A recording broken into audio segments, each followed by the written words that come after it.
And Audacity in 3, 2, 1, go. Hi, guys, and welcome back to the Barbell Lifestyle Podcast. I'm your host, Christina Lynn, and I'm here with my co-host, Marissa Roy.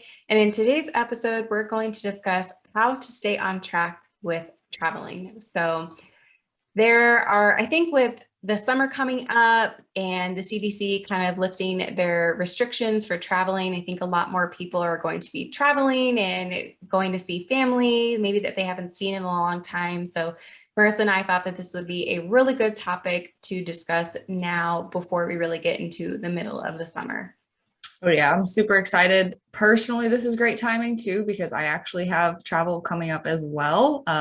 When this episode airs, and it won't be next week, but it'll be the week after. So June 8th, I believe. So if today's June 8th, hey, it's a couple weeks in the past right now, so we're time traveling. No, but in all seriousness, I will be in the middle of a vacation myself when this episode airs. And so this is really good timing to talk about all of this, not only as information for you guys, but as reminders to myself. So I'm super excited to dive in, and we actually have a lot to cover. So why don't you just kick us off and get us going? Yeah, definitely. So I think the first thing to do is before you go on your trip is kind of set the expectations and really think about what would define success on this trip and kind of like what is your context? Are you cutting? Are you maintaining? Are you bulking? And I think that Marissa and I have talked about this a lot, but if you're cutting, typically you need to be a little bit more strict with your decisions and you need to probably stay a little bit more on track. If you're maintaining or bulking, you typically have a little bit more lenience and you can maybe go off a little bit more off plan. And so I think it's important to think about, and I think sometimes I do have clients who have been really, really adherent with their macros and their guidelines that when they tell me like, hey, what should I do on traveling? And I'll be like, don't bring your scale. Like, I want you to eat out. I want you to intuitively eat. Like, I don't really want you to worry about tracking, to the gram. I want you to enjoy your vacation. So I think it also depends if you have a coach to talk with them and see maybe if they can give you some guidelines as well, but really to set what success looks like for you on this trip.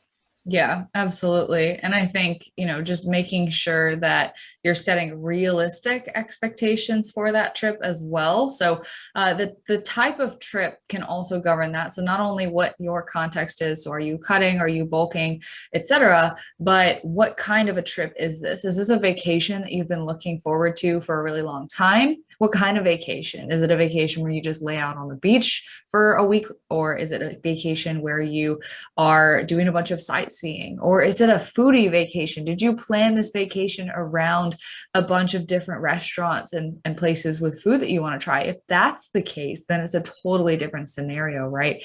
And so I think looking into, okay, well, what are we actually doing on this trip? How long is the trip, and what all goes into it? So kind of thinking, is it a weekend trip versus a week-long trip? Is it a vacation, or is it more of like work travel or something just to visit your family? Like, how much are you trying to unplug and unwind on this trip? How much does food play into that? Is there an event that this trip is centered around? Is it a controlled environment where you have a kitchen, or is it something where you're, not really able to control your food sources, or you're eating out all the time? So those are all questions to ask yourself. I know that was a lot, but it's really important to just look into the context. This is where a coach does come into play, because I know for me personally, if I'm going on a trip, I'm having this discussion a week, 2 weeks, 3 weeks in advance. And I'm saying, hey, I have this trip. Usually, so like for me in the past year and a half, 2 years, the main trips have just been going down to Aaron's family for a long weekend or sometimes a full week.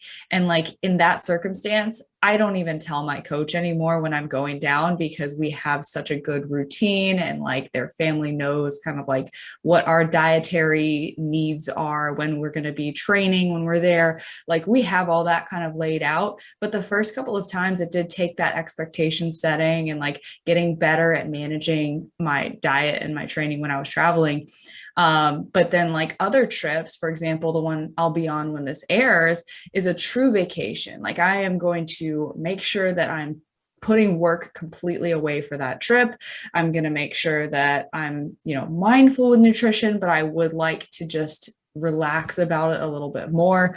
And it's going to be a completely different mindset going into it rather than, a quick little long weekend trip with family.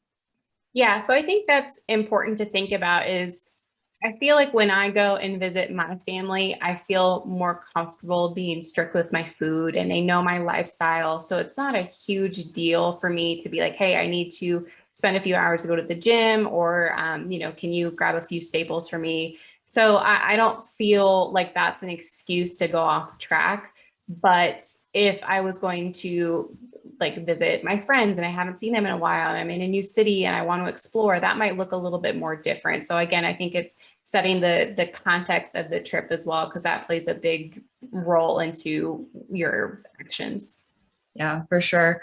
And I think one of the main things with this is regardless of the context, it's gonna come down to what is the urgency of your goal? Is it something that you absolutely need to happen, like whether it's weight loss or a contest prep, for example, there's no excuses on contest prep, right? So no amount of travel, no type of travel is going to count as an excuse for that if the stage is your goal. However, if you're pursuing more of a lifestyle goal or you're doing a fat loss phase on your own, and it is really important to you still, you have to weigh the pros and cons of that. So ultimately, travel never has to be an excuse.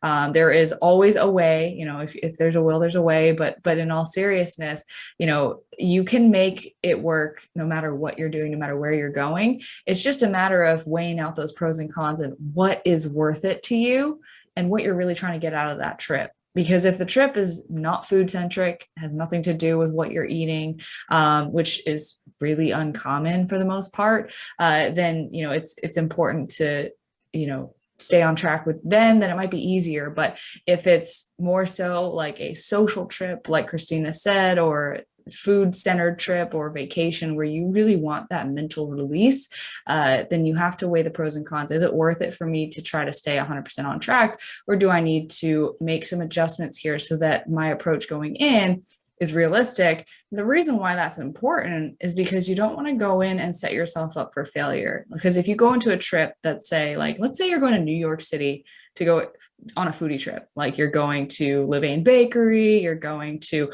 all of the sweet shops, all of the pizza places, whatever, and you go in saying, I'm cutting and these are my macros and I'm going to make this work, you are absolutely going to be set up for failure. No matter, like, there is a 99% chance that that is not going to work. And so, you might need to go into that with different expectations so that you can walk away feeling successful. Maybe you still ate more than you otherwise would have on a cut, but it's important to define, okay, success on this trip is not taking too many steps backwards. Success on this trip is keeping my weight the same instead of coming back 10 pounds bloated, and defining realistic success. Yeah. And so you brought up a really good point, and that was a point that I was going to touch on was if you have this expectation of, okay, I am going to allow myself some freedom when it comes to food, don't expect to have come back and lost 5 pounds. I mean, sometimes that happens, but sometimes having that expectation that, okay, if I come home, I might be bloated, I might be up on the scale, and I know that my actions like led to this consequence, but it's not a negative thing. It's just kind of like I'm allowing myself to maybe take a step back, but I'm going to enjoy this trip. Because I think the other end of the scale is like, if you are so diligent and you're to the point where you're like maybe not fun to be around because you're like so worried about your nutrition and you're spending 3 hours in the gym that you're not able to like hang out with everyone, then that's another kind of, I don't know, setback, or I don't know the right word that I'm looking for, but I feel like that is what's the word I'm looking for? I mean, it just detracts from your experience. Yeah. It detracts from the other people around you's experience of that trip, right? Yeah, exactly. Yeah. So sorry, go ahead. Go for it. I think it's just, and we've talked about this in a couple episodes ago. It's trying to find that balance between going crazy and then implementing some sort of discipline. And to go back to travel not being an excuse, ultimately, like you can give yourself a pass to be more relaxed and whatnot, but that doesn't mean that every time you travel is an excuse to go ham, right? And so this is where we're really trying to implement that moderation, exercising some level of discipline, or in previous episodes, we've mentioned the analogy of a dial. So turning our dial just back a little bit so that we're not, stressing so hard over food or diet. We're able to enjoy ourselves, but we're not, like just throwing it all out the window. And so it's not an excuse to, just go crazy, go ham, eat everything under the sun, because, I think one of the mindsets that most people tend to perpetuate on trips and travel is, oh, well, I got to get it all in before I get home because, it's back to the plan when I get home. But in all reality, ultimately, if you are eating yourself sick, that is also detracting away from your experience of the situation. I don't know a lot of people who like genuinely feel really happy and more happy than they feel guilt when they kind of get themselves to that point. So implementing moderation is actually, in my opinion, one of the ways to better enjoy an experience around food. I don't know if you agree or disagree. No, I definitely do. Yeah. And so I think, again, if you go on maybe 1 to 2 vacations a year, I think that's very different than someone who is maybe like a salesperson, or they travel like constantly with their work. Because again, if you are constantly traveling and you fall off track every single time you travel, well, then something needs a change and you're not going to see progress. So, what can we do when you're on those trips to make sure that you are continuing to make progress? Yeah, for sure. And I think, I mean, that definitely speaks to just like what is this travel entailing? Especially I have clients who, maybe they got deployed. I had one that got deployed for 45 days the other week. And so she's adjusting to her new situation, her new schedule there. But the question that always comes up when I'm talking to clients about this is like, hey, like, should we put things on pause, or like, should we keep going? Should I keep checking in? And more often than not, unless like they're literally going to have no internet for however long, the answer is let's try to keep going, because ultimately we're not getting anything out of this coaching experience if we just stop when things get hard and then start up again when things are easy again, because then you're not learning how to be adaptable to your situation. And so a lot of times, some of the most rewarding experiences with clients is actually showing them that they can make adjustments and still make movement forward, even if it's maybe slower or just not as much as they would have liked, while they're in these not ideal situations where maybe they can't control all the food that they have access to. Maybe they don't have a gym or don't have the gym that they want to train at. And those are some of the most rewarding experiences, because then you realize, hey, like this doesn't have to be an excuse. Yeah. So maybe this is a good transition to start talking about some things that you can do to have a more successful trip. Yeah, for sure. Start us off. So, yeah. So the first thing that kind of comes to mind for me is if you are in a position where you're able to control your environment, for example, like you're able to choose the location where you decide to go. If you're traveling for work, can you choose an Airbnb versus a hotel? Or if you are going on vacation, like, is there any way that you can find a hotel that has a gym or close to a gym or something like that? And the other thing that's really big is trying to find a place with a full kitchen. That way it's easy to cook and store your meals. I think that can play just a huge, huge role in being able to stay on track. Yeah, I think that's a great one. And that's actually something that Erin and I really strongly considered when we were planning our trip down to Florida, that I will again be on while this airs. But essentially, we were looking at Airbnbs and we were trying to see, okay, well, weighing out this one costs this much, but it also has a full size fridge. Oh, and it has a grill outdoors, and it has, a full stove or a gas stove rather than like a little cooktop, like a plug-in cooktop. And so we were weighing out like those things first and foremost, even though we don't plan on like cooking at home for every single meal, but we wanted to have that convenience to be able to say, have breakfast every morning that we know will set us up for more success, which we will get into. But, and then, eating the other meals of the day out, maybe we want to pack up and take home our leftovers instead of trying to just shove it down our throats every time we sit down to eat, right? And so having that full fridge is a really good luxury to have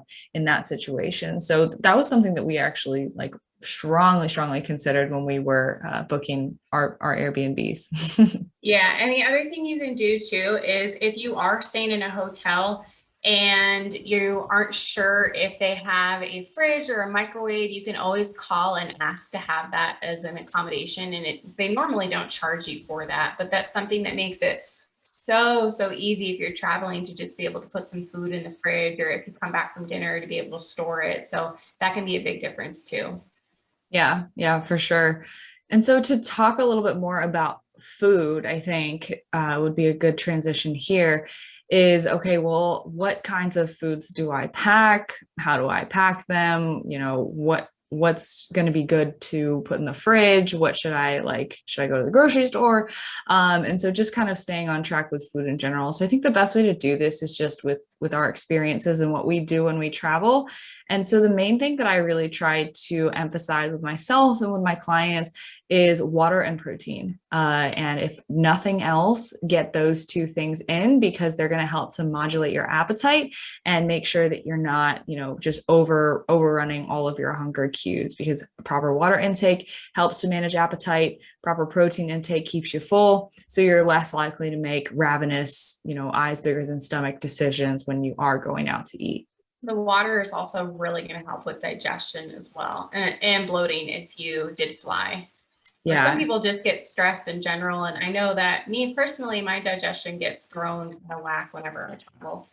Yeah, me too. And I think a lot of it does come down to sometimes when we're going to travel, we're eating a lot of foods that we're not used to eating, or we're trying new things, or even if it's just ordering out similar stuff that we would normally cook, it's still prepared differently. It's still prepared by different people. It might have different oils on it. It might have a different preparation method. And all of that variability does contribute to some amount of digestion, not issues or upset, but just it's different. Yeah. So the other thing you can do is, maybe if you are not sticking to your exact macros, maybe just having a calorie goal. So instead of being like, oh, I have to have this many carbs, this many fats, this many proteins, just making sure you stay within your calorie limit. So again, that is the foundation for just the base moving forward with your nutrition. So I think if you're still able to hit that, and it's only for a couple days, maybe a week at most, that's really not going to hinder you that much. So I think that's another goal that you can try to hit. Oh yeah, for sure. And I will often do that for my clients, like when they're going off on a weekend trip or they're going for a longer trip. I'll actually change the boxes on their Excel so that they don't read carb, fat, protein anymore, because I don't want them to look at that and feel discouraged if something's are off. Even if we set the expectation to be, hey, hit your calories, if you look at the sheet and you see that your macros were off even though you hit your calories, that might be kind of confusing or discouraging. And so this also gets into the question of should you pay attention to macros or calories? Ultimately, to answer that really quickly, if you're hitting your macros, then you are hitting your calories, because carbs and protein are 4 calories per gram and fat is 9. So if you do the math out, you will be consistent. The reason why it's not consistent on apps like MyFitnessPal is because of rounding and issues with labels and the FDA allows for 5 to 10% rounding, and then that just gets messy, and then all that error adds up. But then if you set yourself a calorie goal, essentially, maybe it's a little bit off because, there is that issue with rounding and labels and that sort of thing. But ultimately, when you set that calorie goal, you're still keeping yourself accountable. And that's what I like to tell clients when I am making that change for them. It's yes, okay, there is that inherent error in switching to a calorie target, but we're accepting that and realizing, it could be off by above or below. And ultimately, if we set this target and we stay within it, we're still much closer to being consistent than we otherwise would have been if we had just tossed it out altogether. And so that, I think, is the most important thing, is that we're tracking something, not nothing, and we are still staying accountable to a realistic target that makes it easier for us to stay on track. Yeah. So bringing it back to some of the foods that you can pack to be successful, again, depends on the level of adherence that you want. If you were someone on prep, you are more than likely going to bring a majority of your meals or a majority of your food. If you're someone who's cutting, you might want to bring along some things that are going to make it easier for you to hit your macro goals. So for me personally, I like to bring things that are going to allow me to easily hit my macros without me having to do this like macro puzzle at the end of the night. So for example, I will bring pure protein sources like protein powder. I might bring packs of tuna. I might bring like ground turkey or something like that. And then same thing for carbs. I want like rice cakes, maybe rice packets, things like oatmeal, cream of rice, things that again are going to allow me to easily hit my carbs, fats, and proteins. And for fat sources, I might bring packets of peanut butter. I might bring almonds or things like that. So the other thing that's really good too is I feel like I've talked about this before, but I'm a mom and I will bring snacks in my purse like everywhere I go. So I always have like protein bars. So my husband always makes fun of me because he'll be like, do you have any snacks in your purse? And I'm like, yeah, I got you. Like I always have protein bars. I always have something just because I feel like I eat a lot more. I eat more consistent. No, not. I eat constantly compared to friends and family. I feel like they can eat like every like 5 or 6 hours, where I'm like, oh, we ate 2 hours ago. I'm hungry again. So I always have something that allows me to make sure I'm hitting my protein and hitting my goals, and I don't have this like huge amount of macros to hit at the end of the day. So those are some things that are easy to track. They're easy to fly with. They're easy to travel just if you're driving. But we'll get into like TFA and flying and what you should do for like best practices. Yeah, you really scared me for a second because you were like, I'm a mom, and then you paused for like 5 seconds, and I was like, is there something that you're not telling me? Because I was not aware that you had a child. And then you went on. That would be an awful way to tell you on a podcast. Just breaking the news. Yeah. No, but yeah, I love that. And just having like easy things like protein bars. I know personally for me, with food, every time I travel, even if it's something like super easy, like a weekend trip, but especially long trips, I'll bring what I'll do is I'll use Ziploc bags. So even if your protein comes in like a tub, I'll take the scooper and I'll scoop like basically if I needed 2 scoops per day or more to be able to hit my protein targets, I would just do the number of days times like 2. So if I'm traveling for 5 days and I, theoretically, worst case scenario, I need 2 scoops of protein per day to finish off my targets, then I would bring 10 scoops for myself.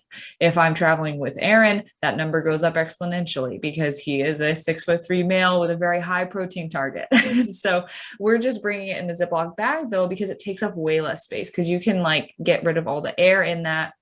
And that goes for pretty much any food, even when, if I'm bringing actual like meat sources, I'll actually put those in Ziploc bags too. So for something like a road trip, where I might have a fridge at a hotel or at an Airbnb, and I'm, a little bit more serious about my diet, or sometimes I'll just have leftover meal prep that I don't want to go bad in the fridge. So I'll actually just throw it in a Ziploc bag and bring it along with me and just kind of eat it when I need protein. And those so if you have a small cooler, and for me, I have a cooler that's maybe like 1.5 feet long, if that, and it's not very big. So putting a full Tupperware that's half full of chicken is just going to take up a bunch of unnecessary space. So the Ziploc bag thing is super, super helpful for traveling. I know that a lot of competitors, you'll see that. So they'll have like their meals in Ziploc bags, individually portioned. They'll say meal 1, day 2, or whatever, for like shows and stuff. But I mean, you definitely don't need to go to those measures. But sometimes when I have leftovers from meal prep and I don't want them to go bad, I'll just throw them in bags and bring them along. Yeah, and the other thing about that is you don't have to worry about like washing out the meal prep containers or having them take up all this room. So they travel really easily. And then once you're done, you can just throw it away. So it's not the most I don't know, Eco-friendly. eco-friendly. Yeah, it's not the most eco-friendly, but it's really nice when you're traveling and if you're not doing that a lot. Yeah. And then the last thing that I'll do is I'll always bring my half gallon. Mhm. When I am traveling on a flight, that might be different. I might put an empty half gallon in like my checked bag if I have one and if I have room in there. Recently, I just got a really nice suitcase that a couple of my friends gifted me. Thank you guys if you're listening. That does allow me a good amount of room to bring that. But you know, if I'm flying and I have a really stuffed bag, I might not be able to do that. So if I am flying, I might pick up a gallon jug or a couple gallon jugs when I get to wherever I'm going at the store and just let those sit out because those don't necessarily need to be refrigerated. And if I'm doing a road trip or a closer distance trip, I will always bring my full half gallon with me, even if I'm not drinking it on the road. Just having that to fill up at any time or place is super helpful. And you could just kind of like leave it in the car and like especially if it's like thermo protective, like it'll keep it cold.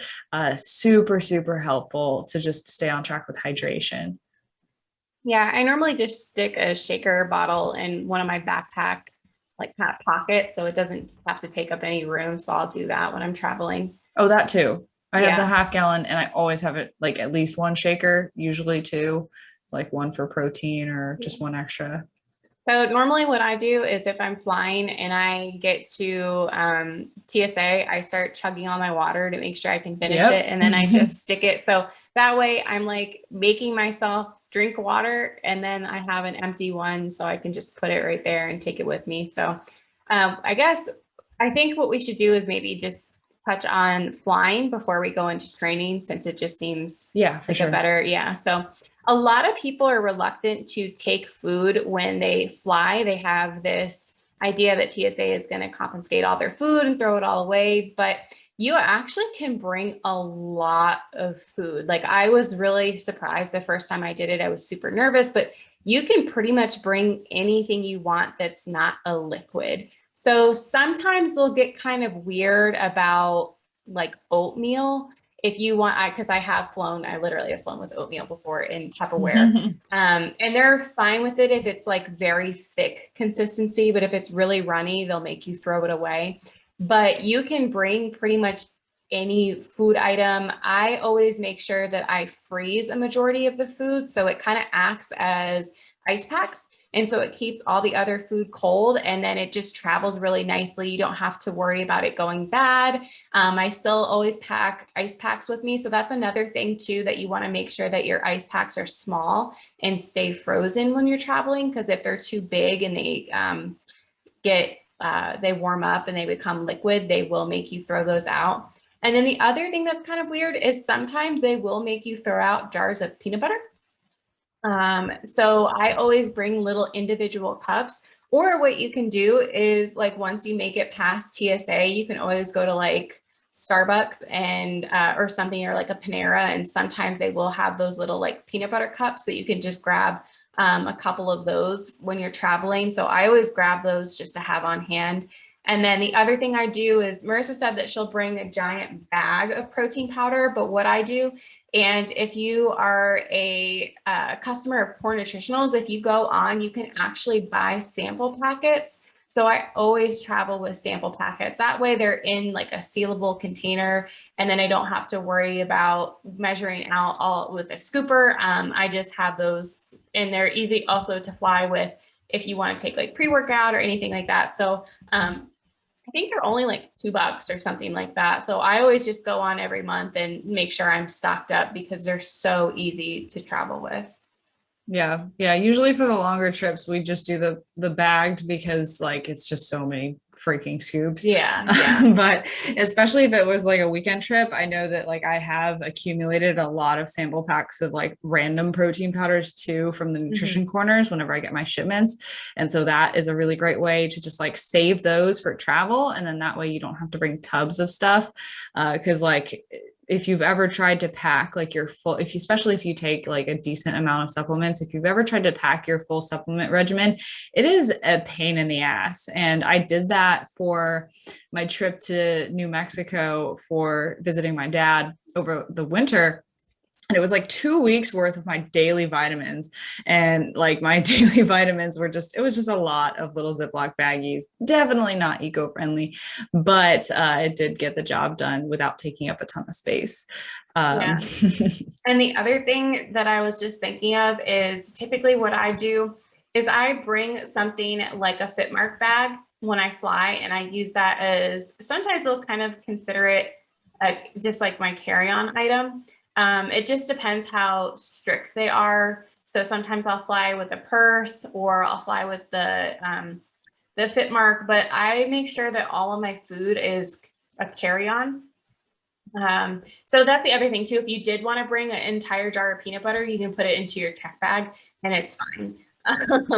So I don't know if I would recommend that though, because it can get really hot and it might like melt all over the place. But a lot of the food I just bring with me. That way I know it's still like pretty cold and I have access to my food at any point in time. And what they will, TSA will most likely open up your bag and like swab it just to make sure that it's doesn't contain any explosive materials or anything like that, but it's not to be like anything to be like nervous about, even though I do feel like a criminal every time I go through TSA. So I don't know if anyone else feels that way, but I always feel like I'm doing something bad. I always feel like that when I have like my big bags of like supplements, or like sometimes I'll bring like my greens like in Ziplocs, or I'll Mhm. bring like pre-workouts. Like if I don't have sample packs, like I use the Ziploc bag method for literally everything because it just takes up no space. You can make it super airtight. And I always feel like I'm just like handling drugs through TSA when I'm Yeah. bringing my pre-workouts through. But I've Well, actually never had them taken away. oh, yeah, no, I haven't had anything taken away, but I've had like everything and everything swabbed before. Oh yeah, they'll always take my bag and like Yeah. actually look at it. Unless you have TSA pre-check, which if you have the Capital One Venture card, you can get that TSA pre-waived. So that's what I did, and I go through, and it's seriously a breeze. Like I'll go through, and like they don't flag me, and I'm like, are you sure? Like I've got food in there. But the other thing you just made me think of is getting all the air out of your supplements, especially for a powder. It not only is it going to save room, but that also you're ensuring that it's not going to like pop and burst everywhere. Yeah, So that's really big. for sure. The last thing that you made me think of though is when you were talking about packing fat sources. So if anyone who's listening to this has ever traveled, you'll know that it's very easy to hit your carb and fat targets if you're tracking your macros, especially fat, especially if you're being mindful of the fact that most things at restaurants are cooked in butter and oil. And unless you're asking for everything cooked dry, then you should expect to be adding, extra grams of fat on pretty much everything. Now, I do ask for things cooked dry, but sometimes I'll still even add a couple of grams of fat to things like if I'm just not sure if it still tastes like there's like residual oil on it. And just things are just, fried, deep fried, made in oil, whatever. And so when it comes to packing fats, I never pack fats because you just don't usually need it. And like from my experience, and at least the experience of my clients, unless someone is on contest prep, which I would say, like in that case, be prepared with everything that you need, including fats. But like as a lifestyle client, and if maybe you're tracking your macros or you're just tracking total calories, it's probably, I wouldn't say a waste of space, but like prioritize packing the carbs and the protein first, because you're most likely going to be able to fill fats with anything and everything you could find while eating out. Yeah, I just always I mean, because I have had times where I'm really low, and so I'll need something like a Power Crunch bar, or I'll need some almonds, just because of how the day went. Like maybe I just wanted like a lean source for lunch or whatever it might be. So I just prefer, and it makes me feel better to track or to bring everything. Yeah. So also considering the amount of space that you have in your bag, I would say prioritize the carbs and the protein if you have room for the fats, and then that's awesome. But definitely protein first because that will be the hardest to come by when you're traveling. It's definitely gotten easier in the past couple of years with just like health and fitness being more prevalent around the country. And like I've just noticed it's easier for me to, especially with just like increasing confidence in ordering things or asking for things cooked specifically a certain way. Just practicing that and getting more confident with it has made it easier for me to stay on track as well. But yeah, and restaurants being more health conscious, having more nutrition information, having more lean protein sources available. I think all that stuff is coming around, but that doesn't mean that it's easy to hit your protein when you're on the go. Yeah, I agree. Yeah. So should we talk about training next? Yes, yes, my favorite. Go for it then. Okay, so staying on track with training. This is again context dependent. It depends on the nature of the trip. It depends on what you're going to have available. So again, is it a vacation? Like, do you need a break from training? Like, is that something that has been maybe causing you extra stress? Like, obviously, training shouldn't make you unhappy or make your life worse, but like, do you need a break from it? Like, do you feel like you need a deload, or, you know, is it something that you want to keep a part of your trip? You know, is it a vacation where maybe you're going to be really active? Maybe you're going to be hiking a lot, sightseeing a lot, and you're not going to want to have the energy to find a gym and train as well. Or is it more of a relaxed trip where you're sitting around a lot, you're not doing a lot of movement? So maybe knocking out a session first thing in the morning is something that you want to do. And so ask yourself these questions and set those proper expectations. I will say for things like longer trips, just getting into the gym a couple of times, I would always consider a win. And I don't expect any of you guys listening while on a trip to make it a priority to train every single day. Now, some people do, and that's awesome. But I think, again, it's about setting realistic expectations, especially if it's something like visiting family and maybe your family is not yet adapted to this lifestyle that you've taken up. And maybe they don't understand, or maybe they, you know, have other plans or agendas for you. Then, you know, be malleable, be flexible with those things, and make sure that you're setting the expectations properly so that you're not just completely creating a bunch of friction between you and whoever you might be staying with. Yeah. So one of the things that comes to mind is like your step goal. So I think again, it's really important to stay super active. And so instead of, you know, spending, I don't know, an hour to go to the gym, walk on a treadmill and come back, like suggest going on a walk with your family. So then you're getting more time with them. You're still being active. You're still getting steps in. So I know that that's something that my mom does. Is she is not a big gym person. She doesn't like going to the gym. And if she does, she'll just kind of get on the elliptical or she'll get on the treadmill. So I know that compromising and maybe going on like a bike ride or something, I know that she really loves biking. And so doing that, I'm still able to be active and still spend time with my family rather than me feeling like I'm like abandoning them to go to the gym and then come back and then I get a shower and like all this stuff. So that's something that I like to do. Yeah, my dad is kind of the same way. He can Mhm. he can walk for miles and miles and miles. Like legitimately, he considers like a 5 mile walk a short walk. And so I got so many goddamn steps when I visited him. It was not even funny. I didn't even have to worry about it. Half the time he was asking me to go on walks, and I was like, oh my God, no, not another one. I know. Well, you were funny because you were kind of the same way, like out here when I was like, oh, you want to go on a walk with Sadie? And you're like, I'm so tired. Yeah, especially when we first got there, I was like, holy crap. Like, I'm not kidding. Like, I got like 15,000 plus steps every single day when I was with my dad. And then we transitioned over to staying with Christina. And like, I was just wiped at that point. I was like, just like, give me a day or two and then I'll be game. Just need to sit down. Yeah, that was a lot. But like in all seriousness, that's a great idea. And I think it just hits home the point that being active overall is important. I know, especially when people tell me that they're going to New York City for a trip, I'm just like, you're good. You'll be walking everywhere. Yeah. And like, I don't really worry about that because ultimately, and this goes back into, I was actually having a conversation with a friend about this morning, and she was asking me about just what contributes to total energy expenditure and our dietary needs. And our non-exercise activity is the largest contributor aside from your basal metabolic rate. And so, if you are walking around and moving a lot, like that is going to be ultimately the number one thing that protects, in air quotes, against weight gain on a trip. Even if you are eating a little bit more than you otherwise would, if you stay very active, that's going to, balance out that total energy surplus. And so even if you're not hitting the weights super hard or you're not hitting the weights at all, just staying active, going on walks, walking places with, if you are sightseeing, hiking, that sort of thing, depending on the trip, super, super important. Now, I think if you are not going on an active sort of trip, this is where maybe finding a gym is something where it is feasible. So I know, again, personal example, when we go visit Aaron's family, the gym is just a part of it. There's not usually a lot of plans with them outside of like going to dinner or cooking dinner at home. So other than that, we really do have the day to ourselves mostly. And we kind of just, go explore the area or we get our training session in.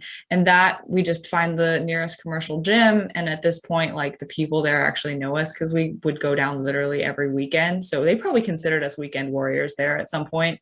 But in all seriousness, like that is one example. But like, let's say you're going on a trip for the first time, or it's a longer trip. Again, kind of in that consideration of like, do you have control over where you're staying? Can you choose one that's next to maybe a Planet Fitness or just any random commercial gym that you'd be able to buy a day pass to? I know that when we were in New Mexico visiting my dad, I did train at a Planet Fitness once, and then we actually found a little specialty gym later. So I always personally, I like to Google search, like, where are the cool gyms in this city? Like, where can I visit? And that's actually like a highlight of most trips for me because I am just about the iron, like, and I'm a bodybuilder. Like, ultimately, like that You're for me. You're about that barbell lifestyle. Exactly. But, that's not everybody's priority. But personally, I like to go check out those cool gyms with like the dingy atmosphere or like the old school vibe. And so we found one of those. So we did make that a big part of the trip as well. But even just, it doesn't have to be exactly on program. And also when you travel and go between different gyms anyways, nothing's going to feel the same, especially my trip going from sea level to like however many thousand meters in elevation. Everything felt heavier. And so it's important to not have the expectation of I'm going to hit my program exactly as written. If you have a coach, this is a good conversation to have about, hey, can you write me a hotel gym week of workouts, or can you write me a program that I could probably do anywhere? Or are there adaptations to this that I can do? And if you don't have a coach, just make the reasonable swap, right? Like if you go to a Planet Fitness and there's no barbell, then maybe instead of a back squat, you do a leg press, or you do a split squat, or you do some form of a lunge or a squat on the Smith machine. Like make the reasonable substitution and just give yourself a good workout. It doesn't have to be an hour and a half long. It can be 45 minutes, and just use the principle again of we're just trying to stay active while you're traveling. And if training is something that makes you happy and it makes you, perpetuate better choices throughout the rest of the trip, then by all means, find that time. And you look like you're about to say something, but I have one more thing to add is just make sure you're not impeding on other people's schedules with that gym time. And I think it's really important, especially when you're visiting others, to be respectful of that. So ultimately, a 6 a.m. workout might be what you have to do. A 5 a.m. workout might be what you have to do if that is a priority to you to train. Personally, for me, it'll always be a priority. And so if I have to wake up at the ass crack of dawn in order to get in a quick session, I absolutely will, because I want to free up the rest of my day to not worry about the fact that I skipped a workout or whatever, and be able to enjoy my time with others. Yeah. So one of the things I was going to say is if you heard Marissa talk about steps and NEAT and you're like, I don't know what NEAT is, we did record a podcast episode all about non-exercise activity thermogenesis. It is episode 8, so we highly recommend checking that out. The other thing I was going to say is absolutely, I love traveling and finding new gyms. I feel like such a meathead for saying that, but like there was, and I just had to say this, there was a gym that I went to in Norfolk. It was the coolest gym because it was like made out of brick and there were 4 levels. And someone was telling me it used to be like an old bread factory or something. It was so cool. It had like those big window panes, but yeah. What was it called? I honestly cannot remember, but I went down to the Virginia Beach area for a show for one of my friends. And we trained in between the prejudging and finals, but it was so cool. But the other thing too is for me personally, I know that, you know, wherever I'm going to go, I'm probably not going to be on my program. It's probably not going to be 100%. And I actually kind of like taking breaks to do my own thing and just kind of do workouts that feel good. And again, not doing, you know, hour and a half, 2 hour long workouts, but just something is better than nothing. So just because you're not doing your program for a week or you miss a couple workouts doesn't mean that you're going to backtrack like so much and lose all the strength and lose all your hard-earned muscle. Like taking a couple of days off is okay. And even if you don't want to leave your family, you can bring bands. They're super lightweight, easy to travel with, and you can still get in a pretty good workout wherever you're staying without having to leave. And if you have a couple, you might be able to do them with a family member too. But those make it really easy to get a workout in anywhere. Yeah, or even like just use your body weight. Like if you've ever done like tempo split squats with your body weight in high reps, like you will die. Have you ever done like You will die. Have you ever tried doing like push-ups to failure for multiple sets? Have you ever tried making those tempos so that they're even harder? Have you ever tried, you know, just tons of things you can do with your body weight too, to make it that much harder. So like literally just search on YouTube like body weight at home workout and then just make it harder or easier to adapt to your own fitness level. So like there's a lot of stuff that you can do. Like if that means waking up and doing that in the backyard before spending the day with everyone, then you know you can make it work. Ultimately, it's just a matter of making that a priority. I did want to touch on just like workout structure as well. So like whether you're finding a commercial gym or maybe you have a hotel gym, and usually those have like a rack of dumbbells, maybe a cable machine, maybe a couple machines there. Basically, what you want to do in any situation where you kind of have a gym and maybe you're freestyling it and you just don't really know how to get that workout in, pick a compound movement. So if you're doing upper body or lower body or even full body, you know, pick a compound movement like a squat or a big hinge pattern or a big press or pull. So a back squat, a RDL, a chest press, a row. Do those first and then, you know, fill in the gaps with accessories that complement. So you might be doing, you know, if you're doing a bro split where you split up by body parts, that's a lot easier to figure out. But like if you're doing a full body workout, because like maybe you're only able to train once or twice, just hit some big movements, and like hit those like main compounds. So a squat pattern, hinge pattern, push, pull, and maybe a heavy carry. And that's a great workout. So like those are the 5 fundamental like movement patterns that you want to always include. So whether you split that up day by day or you do it all in one day, just try to hit all of those things and then fill in the gaps with accessories where you can. Yeah, agree totally. Because you're just going to get more bang for your buck out of the workout. Yeah, exactly. Especially if you don't have a lot of time, you know, 30, 45 minutes. But if you do like a timed rest, you know, 5 sets of 10 heavy squats, like, yeah, you'll be wiped by the end of that. Yeah, exactly. Yeah. So, Oh, I think one more thing on traveling. mhm. So the final option for traveling is just not training at all, but setting yourself up appropriately so that you actually probably shouldn't train. And so this is kind of a more advanced technique, and I don't necessarily recommend this to beginners, but it is something that you can do under supervision of an experienced coach, or if you're more experienced yourself, which is intentionally overreaching almost to the point of feeling overtrained, burned out, and where you need a deload, and doing that before you travel. So maybe that means, and I've done this before, I forget, I think it was before the New Mexico trip as well. I went, I think, 9 or 10 days without taking a rest day, and I just hit the gym really, really hard every single day. And again, I don't necessarily recommend it unless you know how to really auto regulate and modulate intensity to make sure you don't get injured.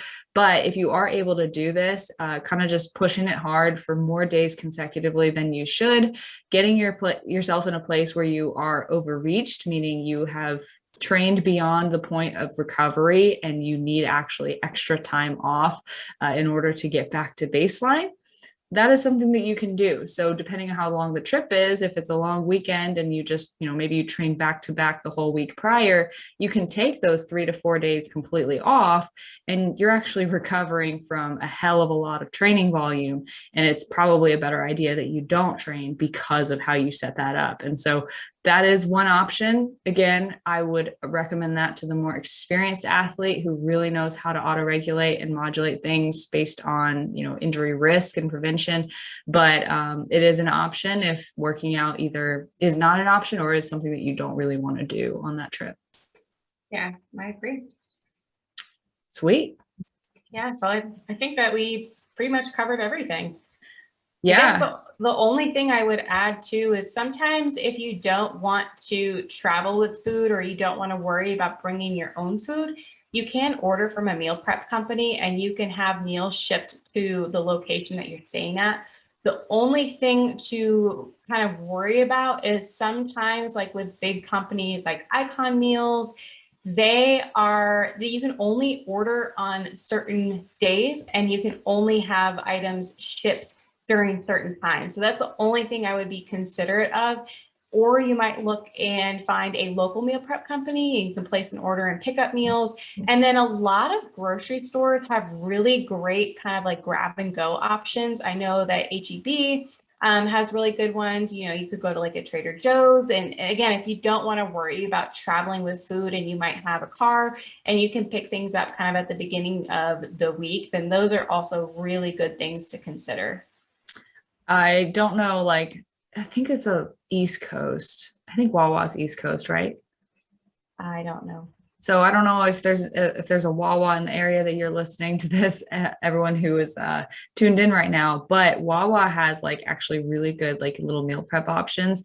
And so sometimes when I'm traveling more, I try to be good about posting things that I see at gas stations or things like Wawa's or Sheetz or that sort of thing. And they have one meal that in particular, which is such a bro meal. It's literally a chicken breast that's grilled with broccoli. And then there's a cup with butter in it. And that's the whole meal. And then you flip it on the back and it reads 10 grams of fat, 10 carbs, 35 protein. You don't use the butter, boom, you have a no fat meal basically. And so that kind of stuff is everywhere now, health and fitness. Like I said, that this stuff is kind of coming around, it's more available in a lot of places. So you really just have to keep your eyes peeled for it. I know there was a point in time where protein powder packets were sometimes available in some gas stations, but there's always protein bars there.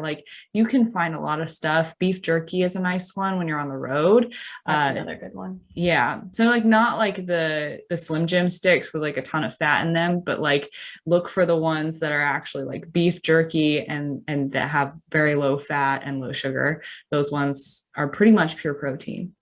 Yeah. And then if you're flying, they have those little convenience stores where you can go and pick up, snacks or whatever. And then again, grocery stores, a lot of them have those power cores, which they're protein shakes. Those are actually really good. Yeah. And another one is at CVS. They have the Premier protein shakes. You can buy them in really big packs in Costco, but they're like the square ones that don't need to be refrigerated. So anywhere you go, you can stop by a CVS or a Walgreens and you can go in the back, and in the section with like, all the Atkins diet snacks and shit like that, they have the Premier protein shakes, and they're like, I want to say like 3 fat, like 6 carb, and like 30 protein per. And so I have clients who, when they travel, they always get a pack of those or multiple packs of those. And they'll either get those to put in a Starbucks coffee, which is a great combo, by the way, or just drink on their own when they're low on protein. So if you say don't have protein powder to pack, that's another great option that you can pick up pretty much anywhere in the country where you're at. And if you're listening internationally, I cannot speak for this. No, I have no idea internationally. But the other thing too is that Walmart, I do think that they have those too. They have the Quest protein as well, those Mm-hmm. little packets. So there are a lot, again, because I think fitness is becoming way more kind of like mainstream. I feel like a lot of options are more like readily available. Yeah, for sure. So you really just have to look for it. If you guys have any other like questions of like specific travel questions, I know we're happy to help. You could shoot us a message on Instagram or an email or something like that. But yeah, I mean, I think that was a nice little like just shooting out extra ideas at the end, but I really don't have anything else to add. No, I think that was a really good one. And I hope that this is really helpful for you guys anyone who's traveling this summer. And yeah, we hope that you enjoyed this episode. And if you haven't already, make sure you're subscribed to our podcast. You can find both of us on Instagram. You can find me at Christy Lynn Fit, and Marissa is at Marissa Roy Fitness. Thank you guys so much for listening, and we hope to see you back.